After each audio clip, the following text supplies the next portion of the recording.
немецкая философия. Это первая часть, всего их будет 4.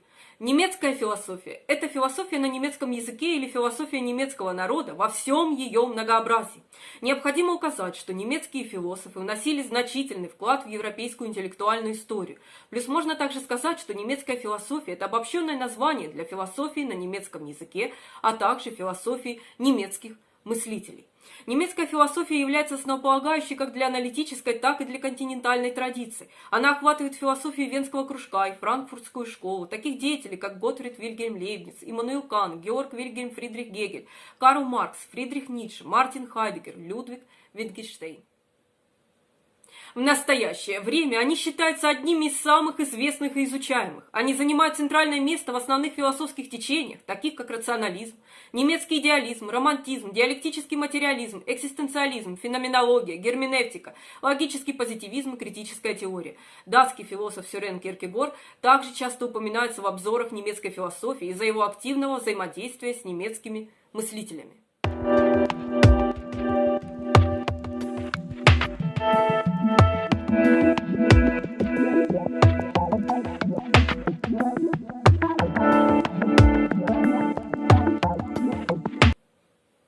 Условия для развития гуманитарных наук были созданы Карлом Великим. Первая немецкая философская терминология была создана Ноткером Немецким. Языковое развитие осуществлялось в основном в рамках немецкого мистицизма. Главным представителем является майстер Экхарт. По концепции Экхарта человек способен познать Бога, поскольку в человеческой душе есть божественная искорка, частица. Человек, приглушив свою волю, должен пассивно предаться Богу. Тогда душа, отрешенная от всего, вознесется и в мистическом экстазе, порываясь земным, сольется с божественным. Блаженство зависит от внутренней самодеятельности человека. Главной представительницей немецкого мистицизма является Хильдегарда Бингенская. Ощутив божественный приказ записывать то, что видишь и слышишь, Хильдегарда записывала и интерпретировала свои визионерские переживания. Каждый порок, хотя в конечном итоге изображается как уродливый и гротескный, тем не менее предлагает заманчивые соблазнительные речи, которые пытаются заманить неосторожную душу в свои объятия. Однако на защиту человечества встают трезвые голоса добродетелей, мощно противостоящие каждому порочному обману. Среди нововведений одно из самых ранних описаний чистилища как место, где каждая душа должна будет отработать свои долги после смерти, прежде чем попасть на небеса. Описание Хильдегарда и возможных наказаний часто ужасно и гротескны, что подчеркивает моральную пастырскую цель как практического руководства к жизни, истинного покаяния и надлежащей добродетели.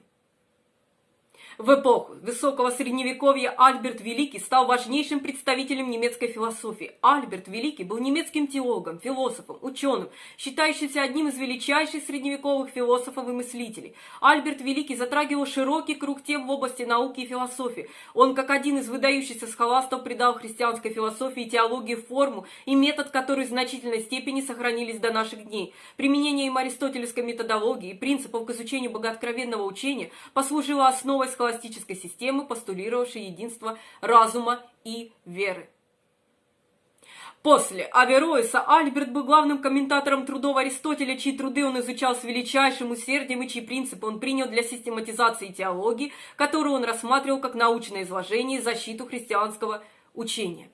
Альберт подчеркивал различия между естественно познаваемой истиной и тайнами, которые не могут быть познаны без откровения. Хотя Альберт был последователем Аристотеля, он не пренебрегал Платоном. Для Альберта Великого познание божественных вещей вера предшествует пониманию божественной истины, авторитет предшествует разуму.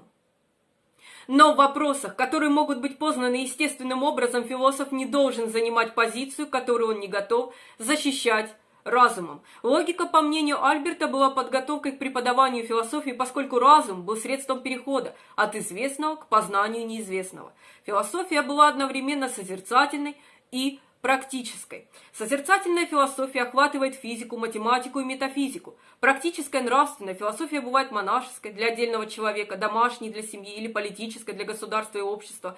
В начале 15 века крупнейший немецкий мыслитель Николай Кузанский утверждал, что конечный человеческий разум не может полностью познать божественный бесконечный разум. Тем не менее, он считал, что человеческий интеллект может осознать свои ограничения в познании Бога. Он стоял на позициях неоплатонизма, идеи которого он черпал как из античных, так и из средневековых источников.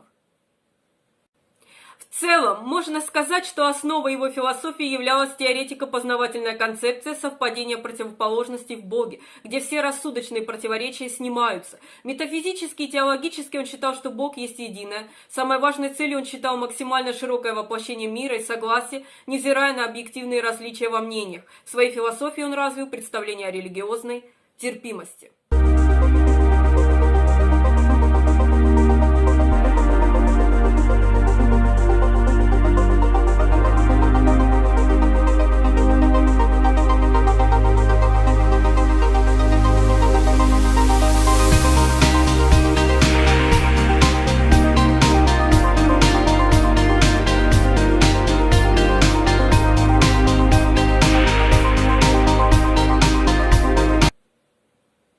Якоб Бёме был философом, основавшим христианскую теософию. Он оказал влияние на более поздние ключевые фигуры философии, включая Шеллинга и Гегеля, которые называли его первым немецким философом. Якоб Бёме, подобно Лютеру, считал, что спасение человека возможно не внешними добрыми делами и даже не внешним содействием Бога, но только внутренней верой сердца.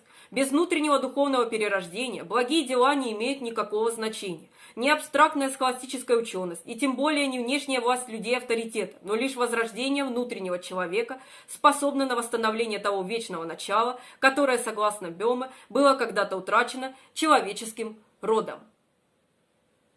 Бёме был убежден, что христианство искажено учеными, богословами и кардиналами. Для Бёме было вполне очевидно, что поврежденная человеческая природа не в состоянии внутренне возродиться. Что остается еще скрытым? Истинное учение Христа? Нет, но философия, глубокая Божья основа, небесное блаженство, откровение о сотворении ангелов, откровение о падении дьявола, откуда происходит зло, сотворение мира, глубокая основа и тайна человека и всего в данном мире, страшный суд и изменение данного мира, тайна воскресения мертвых и тайна вечной жизни.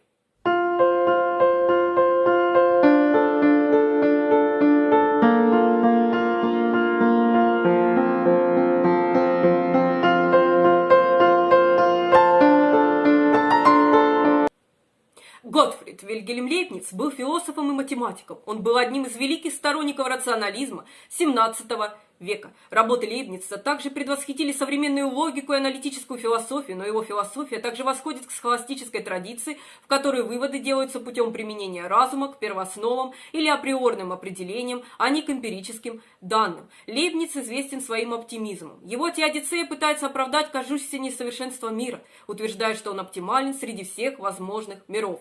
Это должен быть наилучший из возможных и наиболее сбалансированный мир, потому что он был создан всемогущим и всезнающим Богом, который не стал бы создавать несовершенный мир, если бы ему был известен лучший мир или возможность его существования. По сути, очевидные недостатки, которые можно обнаружить в этом мире, должны существовать во всех возможных мирах, потому что в противном случае Бог решил бы создать мир, исключающий эти недостатки. Лейбниц также известен своей теорией монад, изложенной в монадологии. Монады являются основными элементами Вселенной. Монады – это субстанциальные формы бытия, обладающие следующими свойствами. Они вечны, неразложимы, индивидуальны, подчиняются своим собственным законам, не взаимодействуют друг с другом, и каждая из них отражает всю Вселенную в заранее установленной гармонии. Исторически важный пример панпсихизма. Монады – это центры силы, субстанция – это сила, в то время как пространство, материя и движение – это просто явление.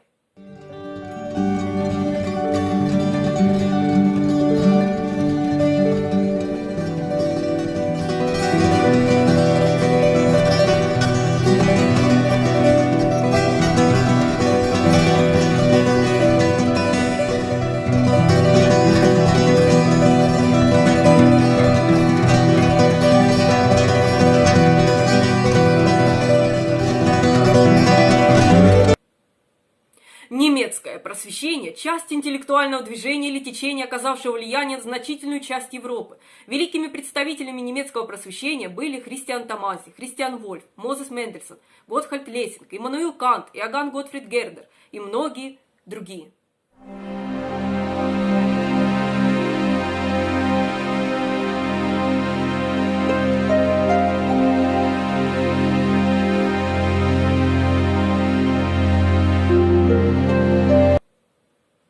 Томази поставил вопросы мудрости в центр своих размышлений и призвал своих читателей и учеников мыслить самостоятельно. Это требование было принципиально новым. Целью философии было осмысление авторитетных мнений, духовных мыслителей. Однако Томази создал тип мышления, включавший его собственный опыт и собственное прочтение работ различных авторов. Это стало именоваться эклектикой. И общая нить ведет от эклектизма к концепции Канта. Кант поставил 4 центральных вопроса. Что я могу знать? Что я должен делать? На что я могу надеяться? И что такое человек?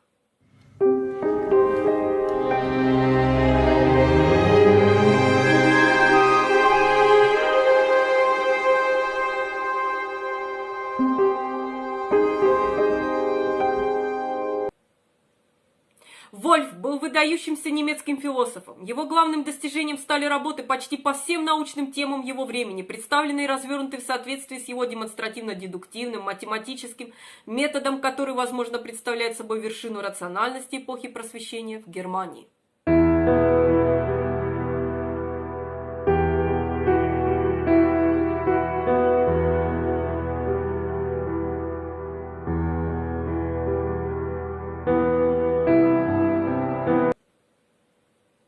Идеи Мендельсона оказали огромное влияние на развитие идей немецкого просвещения. Мендельсон рассматривал эстетику в качестве самостоятельной активности духа, сфера которой лежит между туманной областью чувств и ясной разума.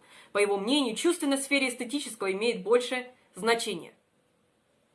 Мендельсон развивал свою эстетическую теорию, обосновывая автономию эстетических суждений, подчеркивая их независимость от логических критериев или этических целей. Его эстетическая теория повлияла на формирование взглядов Гёте, Шиллера и Канта.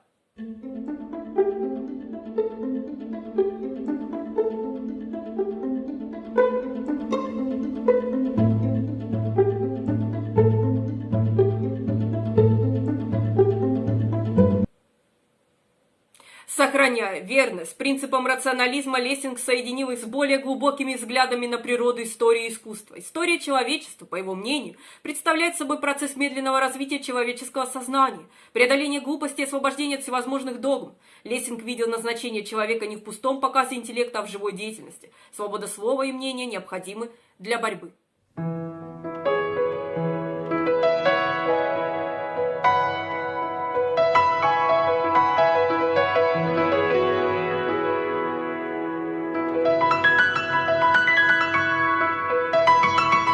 В 1781 году Иммануил Кант опубликовал свою великую работу «Критику чистого разума», в которой он попытался определить, что мы можем и чего не можем познать с помощью разума.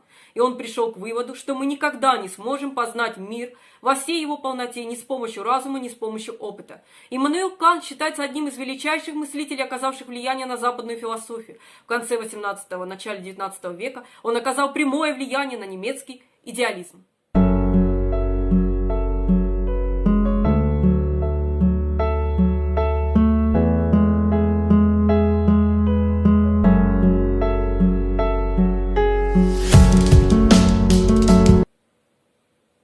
Гердер выступал против абсолютизма. Как исторический теоретик он дистанцировался от рационалистических идей XVIII века, вместо этого стремясь к балансу между чувством и рассуждением. Он считал, что знание присуще душе, начиная с чувственного и интуитивного восприятия, которое постепенно развивается в самосознательную рациональность.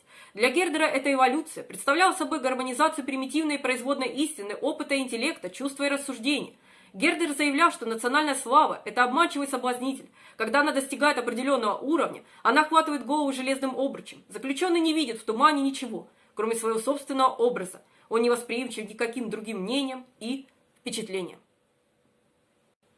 Гердер подчеркивал, что его концепция нации поощряет демократию, свободное самовыражение идентичности. Гердер также продвигал идеал индивидуальности человека. Он отстаивал индивидуальность людей внутри культуры. Гердер утверждал, что человеческая душа – это индивидуум в сфере умов. Она чувствует в соответствии с индивидуальной структурой и мыслит в соответствии с силой своих ментальных ощущений. Он писал: «Моя длинная аллегория удалась, если она достигает представления ума человека как индивидуального явления, как редкости, которая заслуживает того, чтобы занять наш взор».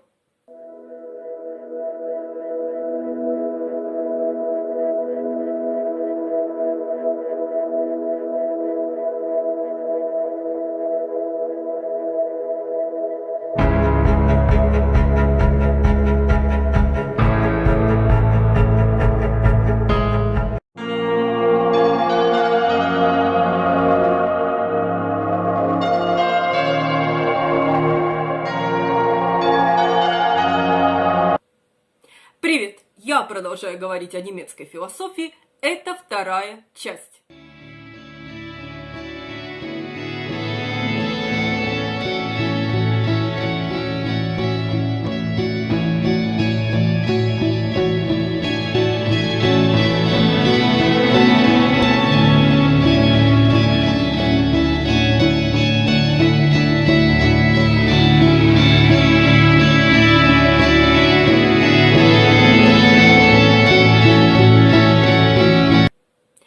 Немецкий идеализм – это философское течение, возникшее в Германии в конце XVIII и начале XIX веков.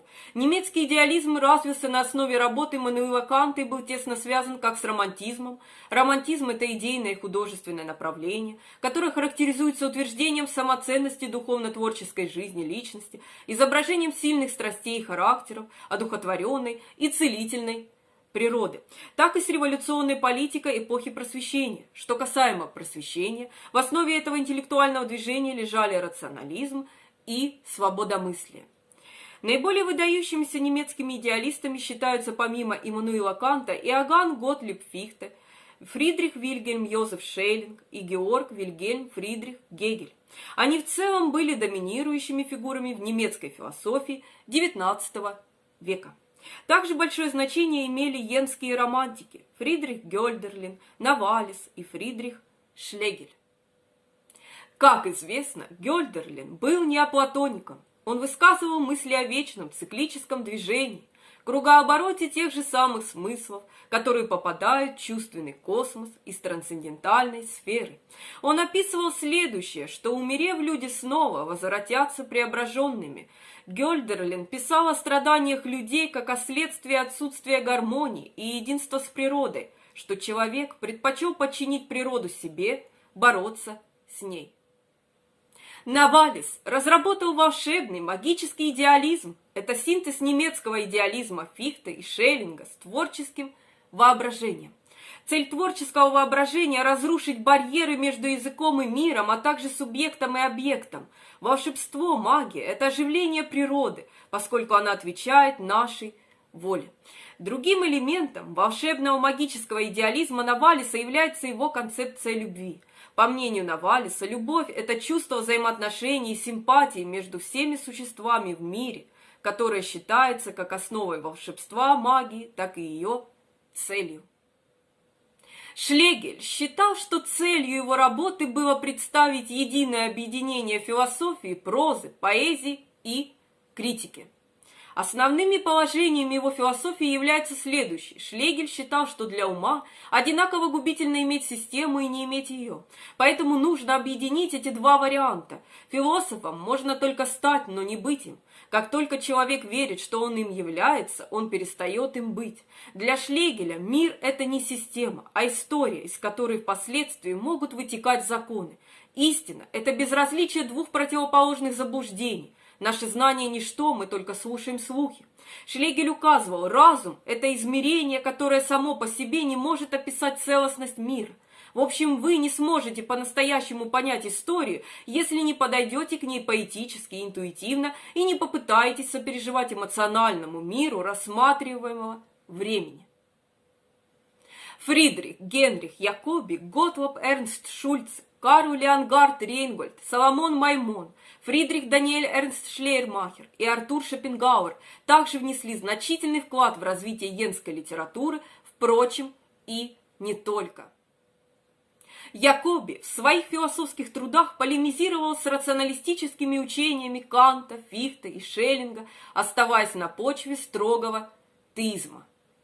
Источником познания внешнего мира Якоби считал чувственное восприятие. Для Якоби одно чистое умозрение недостаточно для познания Бога. Необходима еще вера. Как наш глаз, обладая телескопом, различает в туманном Млечном Пути небесные светила, так наш разум, обладая верой, делается способным познать Бога. Шульце обращал главное внимание на закон причинности и вместе с Юмом отрицал объективное его значение. Шульце критиковал Канта и считал, что если рассматривать сознание как источник представлений или наоборот видеть в предметах причину возникновения в сознании представлений, то в обоих случаях понятию причинности придается объективное значение. Чтобы быть последовательным, Кант должен был отрицать существование предметов. На почве критической философии переход от мышления к бытию невозможен. Для Шульца вполне неудовлетворительный взгляд Канта на познание, как состоящее из данного опытом содержания и априорной формы. Рейнгольд уделял большое внимание единству и активности сознания. Принцип сознания говорит нам, что каждая идея связана как с объектом, так и с субъектом, и частично должна быть отделена от них, а частично объединена. Поскольку форма не может производить материю, а субъект не может производить объект, мы вынуждены предположить вещь в себе. И это понятие является самопротиворечивым. Если сознание должно было быть, по сути, деятельностью по установлению связей, следовательно, есть нечто, что должно осмысляться и все же не может осмысляться. Маймон, рассматривая вещь в себе, нашел фундаментальное несоответствие сознания. То, что является объектом мысли, не может быть вне сознания. Вещи в себе находятся вне сознания, то есть немыслимы. Парадокс Канта он объясняет как результат попытки объяснить происхождение данного в сознании. Форма вещей по общему признанию субъективна. Полное или совершенное знание ограничивается областью чистой мысли, логикой и математикой. Таким образом, проблема вещи в себе исключается из исследования, и философия ограничивается сферой чистой мысли. Шлейермахер был тем, кто вновь ввел учение о высшем благе и придал ему первостепенное значение. Для Шлейермахера высшее благо представляет собой идеал и цель всей жизни человека. Высшее благо предоставляет этический взгляд на поведение индивидов по отношению к обществу и Вселенной, и тем самым составляет одновременно философию истории.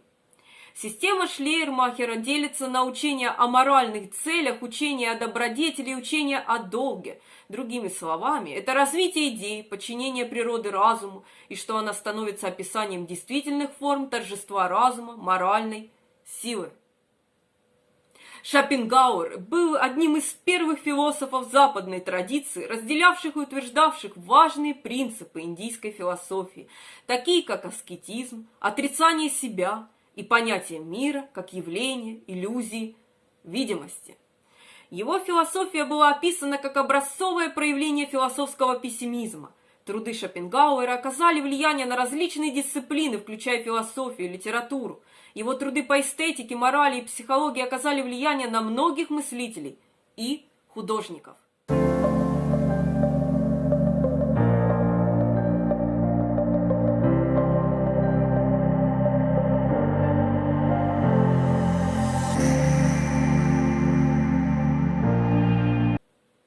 В последнее время философы и ученые начали ценить Фихте как важного философа из-за его оригинальных взглядов на природу самосознания. Фихте был создателем тезиса-антитезиса синтеза. Как представитель субъективного идеализма Фихте отвергал вещь в себе Иммануила Канта. Фихте признавал абсолютную свободу воли, Бога и бессмертие души. В праве он видел одно из проявлений «я». Фихте утверждал, что самосознание – это социальное явление.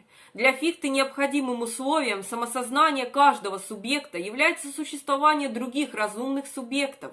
Эти другие вызывают или призывают субъект или «я» из его бессознательности и к осознанию себя как свободной личности.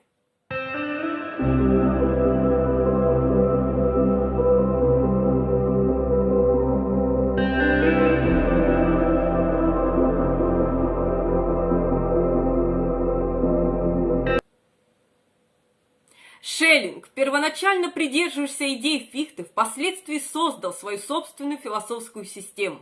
Природа и сознание, объект и субъект, утверждал Шеллинг, абсолютно совпадают. Шеллинг называл свою философию философией тождества. В натурфилософии Шеллинг поставил перед собой задачу познать абсолютный бесконечный дух, лежащий в основе эмпирической видимой природы.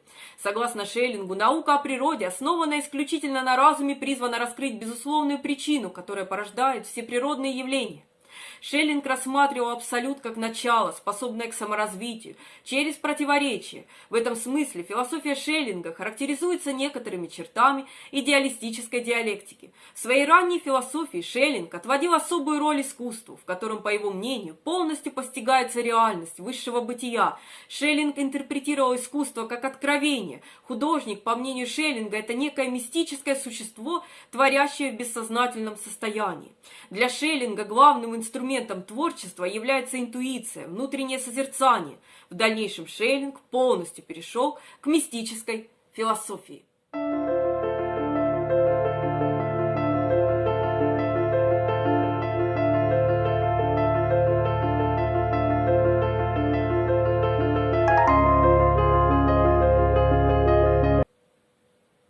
Гегель широко известен как величайший немецкий философ-идеалист. Согласно его системе объективного или абсолютного идеализма, реальность – это самодвижение, ее активность может быть выражена только в мышлении, в самопознании. Она внутренне противоречива, она движется и изменяется, переходя в свою противоположность. Гегель представляет диалектический процесс саморазвития в виде трех основных этапов, которые упорядочены концептуально, а не во времени. Первый этап логический. На этом этапе абсолютная идея предстает как система логических понятий и категорий, как система логики. На втором этапе идея рассматривается во внешнем виде, как природа. Высшей третьей ступенью саморазвития идеи является дух.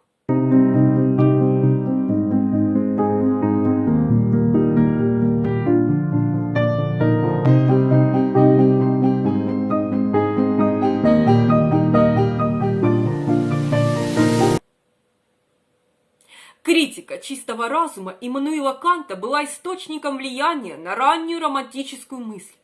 Философские взгляды Иоганна Георга Гамона и Иоганна Готфрида Гердера также оказали влияние как на движение «Буря и натиск», так и на сам романтизм. Философия Фихте имела решающее значение для романтиков. Шеллинг заимствовал многие из своих философских и эстетических идей у романтиков, а также повлиял на их собственные взгляды. В своей философии искусства Шеллинг вышел за субъективные границы, в которые Кант заключил эстетику, связал ее только с особенностями суждения. Эстетика Шеллинга, понимающая мир как художественное творение, приобрела универсальный характер и послужила основой для учений романтической школы. Взгляды Кьеркегора на философию и эстетику также были ответвлением романтизма. Шопенгауэр сильно повлиял на романтический пессимизм. Шопенгауэр предложил способ преодоления «я» буддийскую нирвану, а Фридрих Шлегель ввел идеализацию восточного мировоззрения в Германии. Важность Фридриха Ницше как философа и рационалиста заключалась в том, что хотя его раннее влияние можно найти в романтизме, он основал современный рационализм, противоположный романтическому. Появление органицизма в философии получило свой импульс от романтизма. Органицизм – это методологический принцип, в соответствии с которым те или иные социальные феномены рассматриваются по аналогии с явлениями живой природы. Органицизм разъясняет специфику публичных процессов и отношений ссылками на закономерности природных явлений. Вильгельму Дильтею, основателю интуистской и рационалистической школы и философии жизни в Германии, приписывают лидерство возрождения романтизма в герменевтике начала XX века. Он был одним из инициаторов романтического возрождения. Пассивность была ключевым элементом романтического настроения в Германии, и романтики привнесли ее в свои собственные религиозные и философские взгляды. Шлейермахер утверждал, что истинная сущность религии заключается не в активной любви к ближнему, а в пассивном созерцании бесконечного. В философской системе Шеллинга творческий абсолют Бог погружен в пассивное, неподвижное состояние.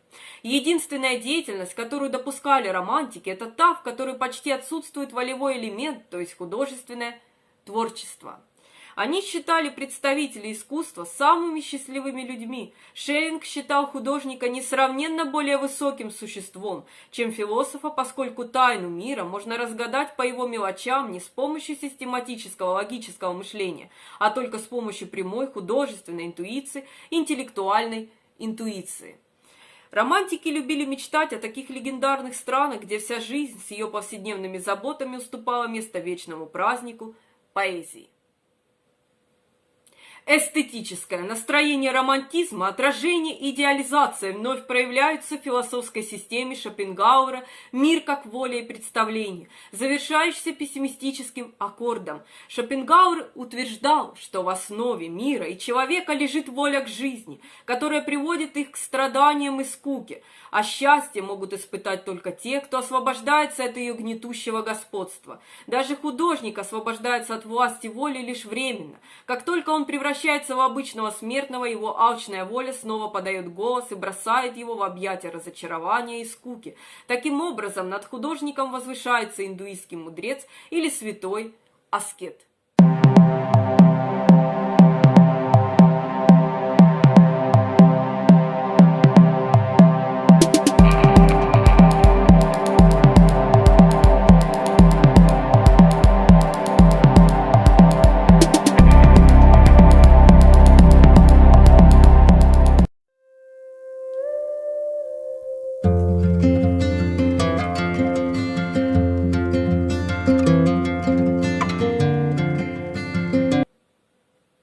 Привет! Тема «Немецкая философия» – это третья часть.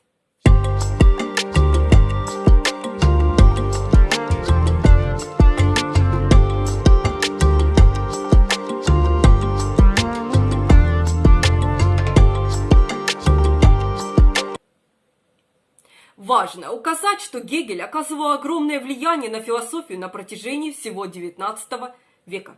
По словам Бертрана Рассела, ведущие академические философы как в Америке, так и в Великобритании были в основном гегельянцами. Философия Гегеля продолжает оказывать влияние на современную философию. Гегельянство – это философское направление, опирающееся на наследие Гегеля. Оно сразу разделилось на два направления – левое гегельянство, младогегельянцы и правое гегельянство. Считается, что правое гегельянство приняло философию Гегеля в политическом и религиозно-консервативном направлении. Здесь важно отметить, что Гегель утверждал, что и идеи, и институты можно понять только через понимание их истории. На протяжении всей своей жизни Гегель говорил, что он был ортодоксальным лютеранином. Он уделял значительное внимание абсолюту, бесконечному духу, ответственного за совокупность реальности. Гегель считал, что этот дух находит свое наиболее полное выражение в искусстве, религии и философии. Но нужно понимать, что для Гегеля объективностью всего этого является государство, в частности, современная конституционная монархия. Что касаемо младогегельянцев, от Гегеля они унаследовали, во-первых, диалектику, понятую как принцип исторического развития, и, во-вторых, метод проверять действительное разумным. При этом они не приняли гегельский консерватизм, который провозглашал все действительно необходимым и разумным.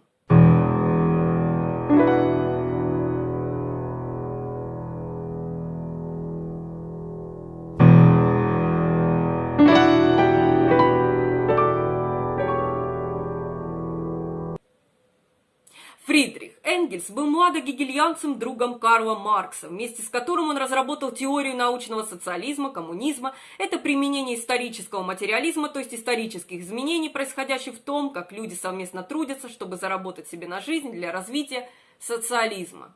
Фридрих Энгельс с Карлом Марксом описывал теорию научного социализма так: совершить акт всеобщего освобождения, историческая миссия современного пролетариата. В общем, научные социалисты рассматривают социальное и политическое развитие как в значительной степени определяемое экономическими условиями. Маркс также ввел такое предложение, как общественное бытие определяет сознание. Это предложение было одним из руководящих принципов философии Карла Маркса. Великие достижения науки и техники также привели Маркса к социальной теории, основанной на естественных законах и ограниченном детерминистском взгляде на историю.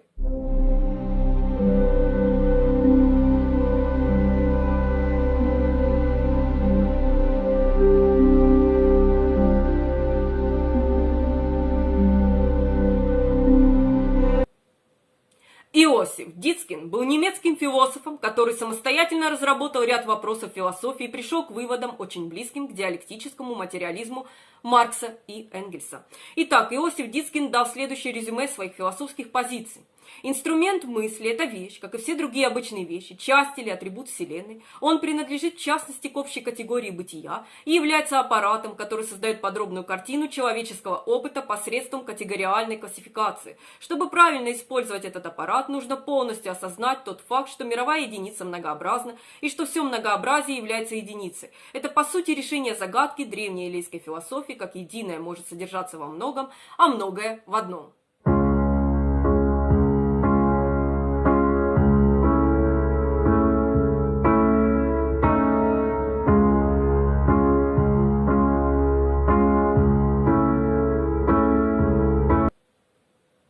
Ойген Дюринг был немецким философом-экономистом. В философии он был эклектиком, сочетавшим позитивизм, материализм и идеализм.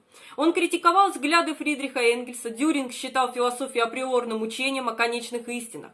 Мир по Дюрингу не имеет конца, но имеет начало во времени, чему предшествовало состояние абсолютного покоя. Переход от покоя к движению Дюринг объясняет при помощи понятия некой механистической силы, якобы присущей материи. Таким образом, Дюринг стремился избежать идеи первопричины и одновременно уклониться от материалистической трактовки движения как атрибута материи. Время у Дюринга оторвано от пространства и от материи.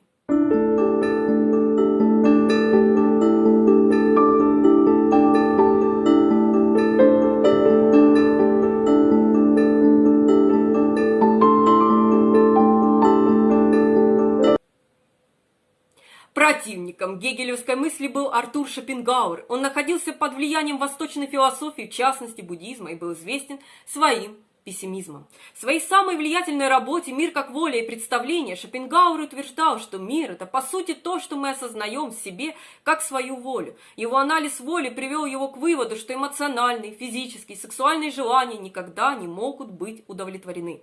Следовательно, он красноречиво описал образ жизни, основанный на отрицании желаний, похожий на аскетические учения веданты и монахов, отцов-пустынников, раннего христианства. Что касаемо справедливости, Шопенгауэр писал: «Вечная справедливость управляет не государством, а миром, не зависит от человеческих институтов, не подвержена случайности и обману, не является неопределенной, колеблющейся и ошибающейся, но непогрешимой, фиксированной и верной. Вечная справедливость не является карательной, потому что возмездие требует времени. Нет никаких задержек или отсрочек, вместо этого наказание привязано к правонарушению до точки, где двое становятся одним. Мучитель и тот, кого мучили, становятся единым. Мучитель ошибается в том, что он считает, что он не является соучастником страдания. Тот, кого мучили, в том, что он считает, что он не является соучастником вины. Страдание – это моральный результат нашей привязанности к удовольствию. Шопенгауэр считал, что эта истина выражена христианским догматом первородного греха, а в восточных религиях – догматом перерождения.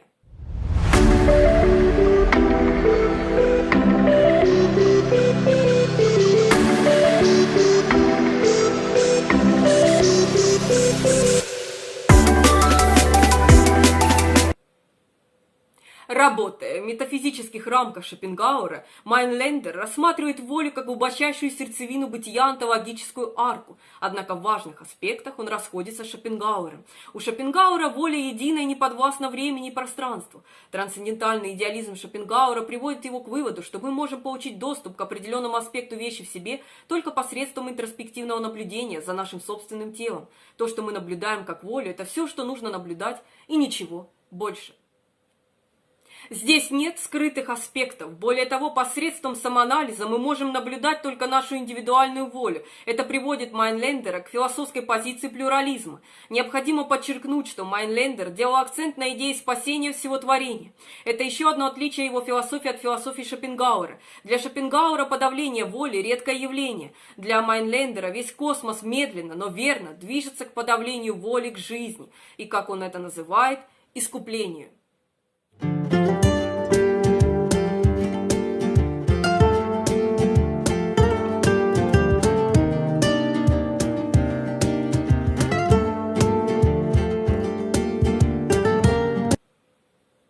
Неокантианство в широком смысле относится к философии Иммануила Канта. Сторонники неокантианства, как правило, делали упор на научном прочтении Канта. Они подготовили почву для феноменологии. Неокантианство акцентировало внимание на эпистемологической стороне учения Канта. Особенно много сделали кантианцы в деле обособления естественных и гуманитарных наук. Первые используют метод генерализирующий, основанный на выведении законов, а вторые индивидуализирующие, основанные на описании эталонных состояний. Соответственно, и мир делится на природу, мир сущего или объект естественных наук, и культуру, мир должного или объект гуманитарных наук. Причем культуру организуют ценности, отсюда именно неокантианцами была выделена аксиология.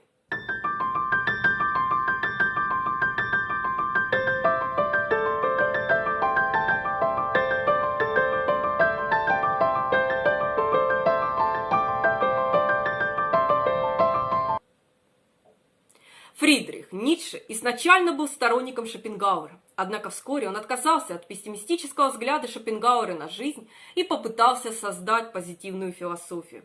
Он считал эту задачу неотложной, поскольку считал, что распространяется форма нигилизма. Тогда его проблема заключалась в том, как жить позитивной жизнью, учитывая, что если вы верите в Бога, вы можете поддаваться жестоким убеждениям, например, божественному предопределению некоторых людей попасть в ад. А если вы не верите в Бога, вы поддаетесь нигилизму, что является печальным результатом. Ведь нигилизм – это философия, которая ставит под сомнение ценности, идеалы, нормы нравственности, фундаментальные понятия, такие как объективная истина, знание, мораль, ценности или смысл жизни. Ницше считал, что нашел свое решение в концепциях сверхчеловека и вечного возвращения. Его творчество продолжает оказывать большое влияние как на философов, так и на художников.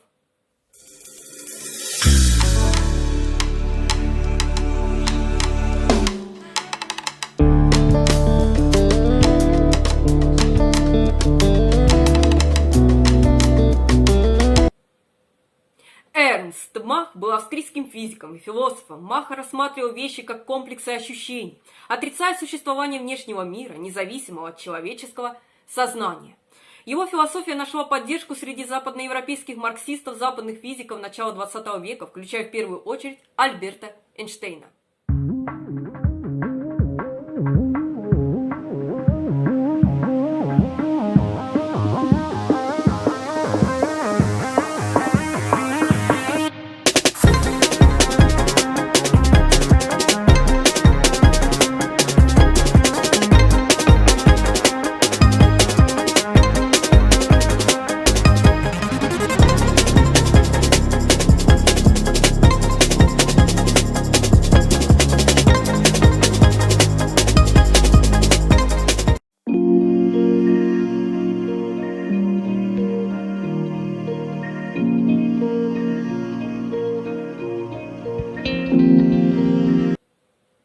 Привет! Тема «Немецкая философия» – это 4-я и последняя часть.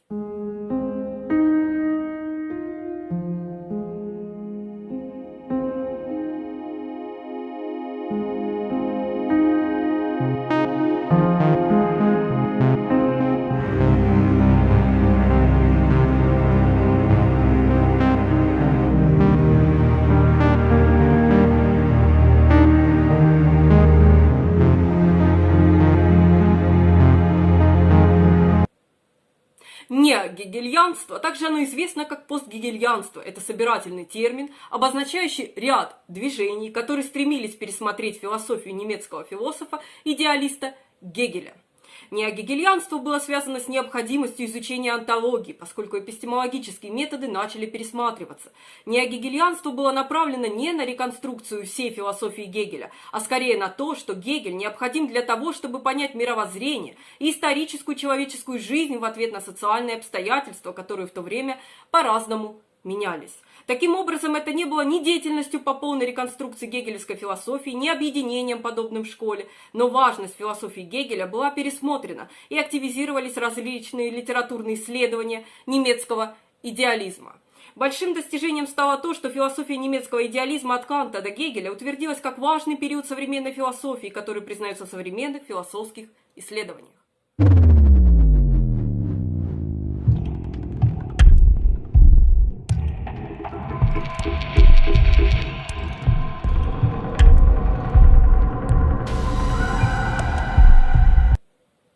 С Сразу стоит указать, утверждается, что идеи Шпенглера оказали влияние на Гитлера и нацизм. Освальд Шпенглер был немецким историком и философом истории, чьи интересы включали математику, естественные науки и искусство. Главный труд Шпенглера, излагающий его философию истории «Закат Европы», был опубликован вскоре после поражения Германии в Первой мировой войне. В нем Шпенглер предсказывает неизбежный крах капиталистической цивилизации, которую он отождествляет с европейской культурой. Философия Шпенглера пропитана неприязнью к демократии. Шпенглер жестоко объявил рабочих вне культуры, вне истории, массы, писал Шпенглер, это конец всего, радикальное ничто. Шпенглер восхвалял старый прусский дух, монархию, дворянство и милитаризм. Для Шпенглера война – вечная форма высшего человеческого существования. В общем, Шпенглеру были свойственны катастрофические, жестокие и антинаучные взгляды. Его философия истории основана на отрицании научного знания. Исторические исследователи, по его мнению, тем значительнее, чем меньше он принадлежит науке. Шпенглер противопоставляет интуицию логическому рациональному познанию, отрицая принцип причинности и закономерности в общественной жизни. Шпенглер отвергает возможность познания объективной истины, отстаивая абсолютный релятивизм. Наряду с исторической закономерностью Шпенглер отвергает концепцию исторического прогресса, пытается доказать бессмысленность истории и отсутствие в ней развития.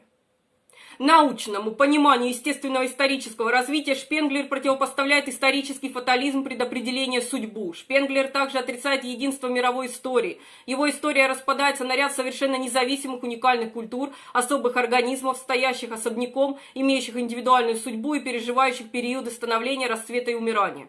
Шпенглер сводит задачу философии истории к постижению морфологической структуры каждой культуры, в основе которой якобы лежит душа культуры.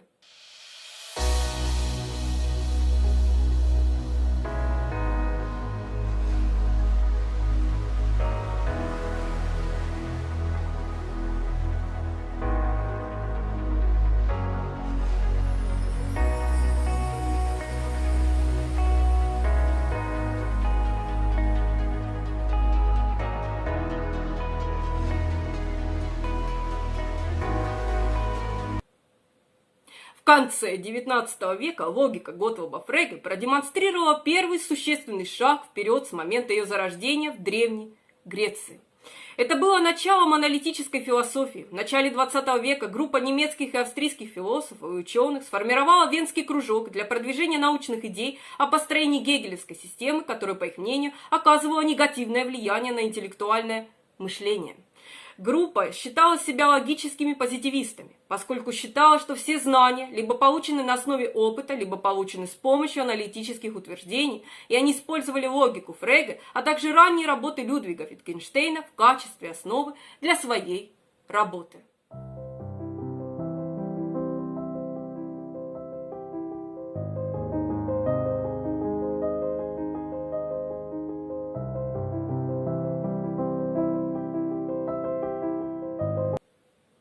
Эдмунд Гуссерль был австрийско-немецким философом и математиком-основателем феноменологии. Феноменология – это направление философии, которое предполагает обращение к первичному опыту, к опыту познающего сознания, где сознание понимается не как эмпирический предмет изучения психологии, но как трансцендентальное «я» и чистая интенциональность. Интенциональность – это понятие философии, означающее центральное свойство человеческого сознания быть направленным на некоторый предмет. Гуссерль в своих работах стремился разработать систематическую фундаментальную науку, основанную на так называемой феноменологической редукции. Мысль Гуссерля глубоко повлияла на философию XX века, и он остается заметной фигурой в современной философии за ее пределами.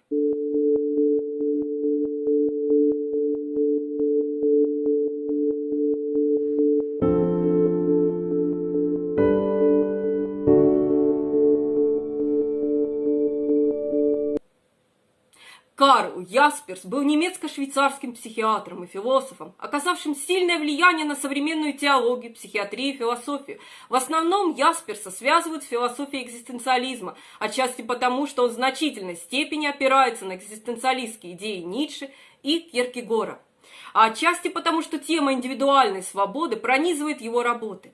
Ясперс изложил свой взгляд на историю философии и представил свои основные темы.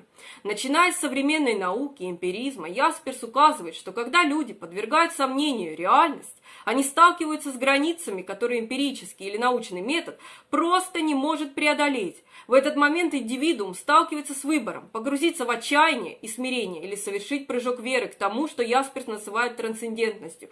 И для Ясперса совершает этот прыжок индивидуумы сталкиваются со своей собственной безграничной свободой и могут, наконец, испытать подлинное существование. Трансцендентность для Ясперса – это то, что существует за пределами мира, времени и пространства.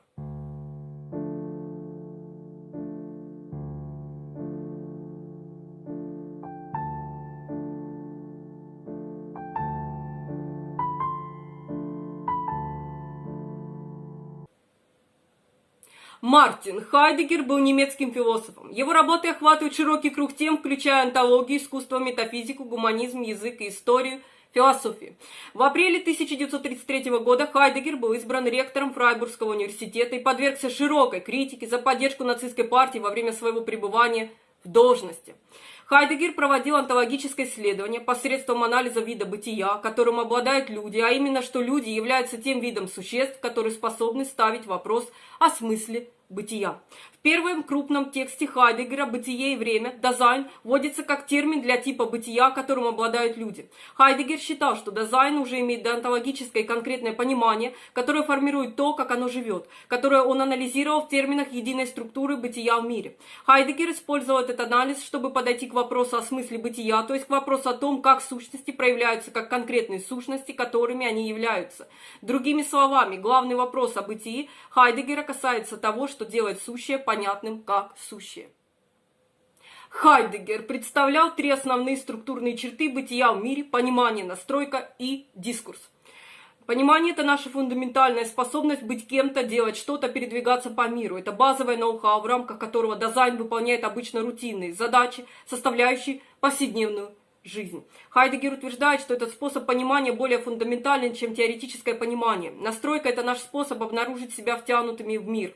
Дискурс – это когда мир, который открывается настроениями, схватывается пониманием, организуется дискурсом. Дискурс делает язык возможным. По Хайдеггеру дискурс – это артикуляция понятности. В своей самой базовой форме это референциальное целое проявляется в том, как вещи различаются просто в ходе их использования.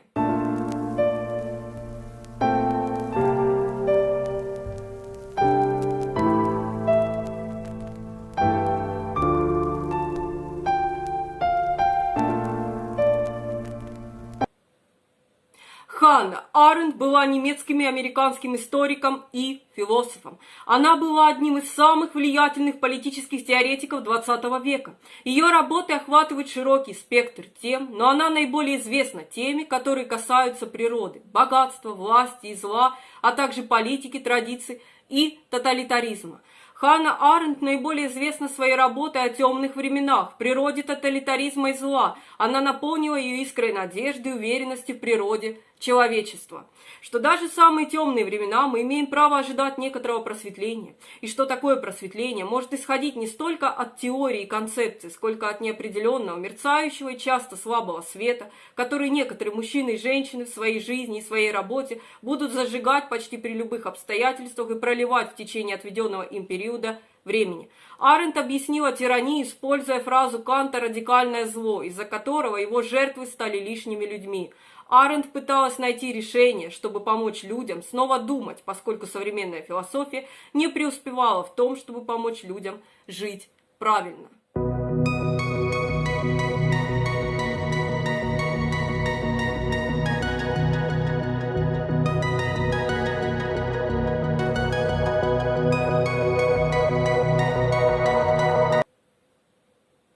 Герменевтика – это философская теория и практика интерпретации и понимания.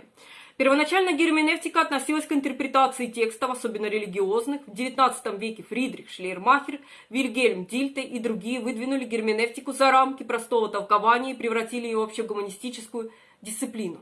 Шлейермахер задавался вопросом, может ли существовать герменевтика, которая была бы не набором специальных советов для решения конкретных проблем с интерпретацией текста, а скорее общей герменевтикой, которая имела бы дело с искусством понимания как таковым, относящимся к структуре и функции понимания, где бы это ни происходило. Позже, в XIX веке, Дильтей начал видеть возможности для продолжения проекта Шлейермахера по общей герменевтике как общей методологии гуманитарных и социальных наук. В 20 веке герменевтика совершила онтологический поворот. Книга Мартина Хайдеггера «Бытие и время» коренным образом изменила эту дисциплину. Герменевтика больше не рассматривалась как наука о понимании языковой коммуникации или как методологическая основа для гуманитарных наук. Для Хайдеггера герменевтика – это онтология, имеющая дело с наиболее фундаментальными условиями бытия человека в мире. Хайдеггеровская концепция герменевтики получила дальнейшее развитие.